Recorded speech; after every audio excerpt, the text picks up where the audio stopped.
kill the witches. Thou shalt not suffer a witch to live. Whoever lieth with a beast shall surely be put to death.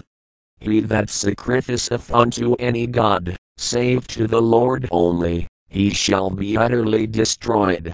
Exodus 22:18-20. These verses attest to the power of belief, as they led to the slaughter of thousands of defenseless people throughout Europe and the rest of the world. Understand that these verses not only authorize the executions but they explicitly command them. Verse 18 justified the burning of women in Europe judged as witches. In early America, the Salem witch trials resulted in the deaths of women and men. Verse 19 refers to bestiality, a sin considered worthy of death. Christians used verse 20 to justify religious wars, crusades and the slaughter of unbelievers throughout Europe. And the condemnation of heretics still goes on. But in your past you have used witches for your own gain. Let's take a look. The priestess entered an underground chamber and there went into a trance.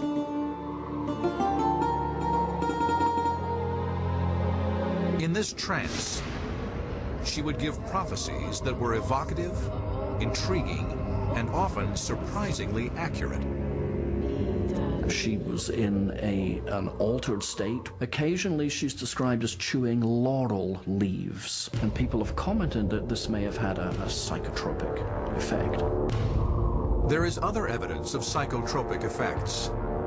In 1998, a geological team discovered 2 fault lines running under the temple at Delphi, which led to underground stores of ethylene gas.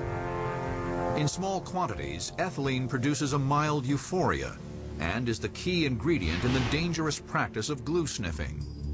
In large quantities, the gas is a powerful hallucinogen that produces visions and sometimes incoherent raving. This ambiguity may be the key to the oracle's success. The basic principle of a good prophet or a good oracle is keep it vague. Allow for a variety of different futures to be taken as fulfillment of prophecy.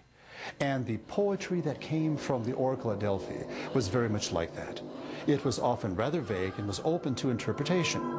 Like Delphi, the cave of the Sibyl was also underground, connected to volcanic gases and fault lines. If you ingest hallucinogens, the brain interprets that as something external to itself, even though we know, of course, it's internal. But that only adds to the mystery and the overall sense of something special going on.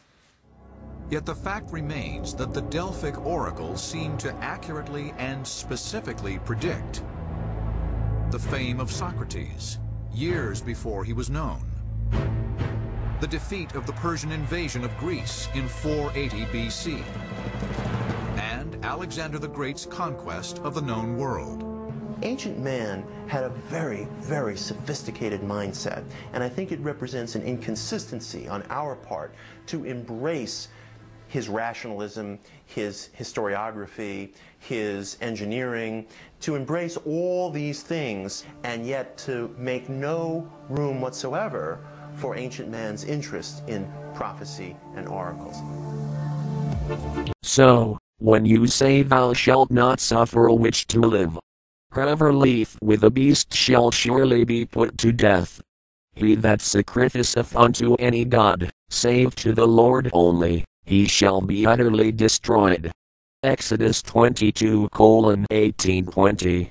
Then maybe you should do as your God commands you and kill everyone. I think this is all bullshit.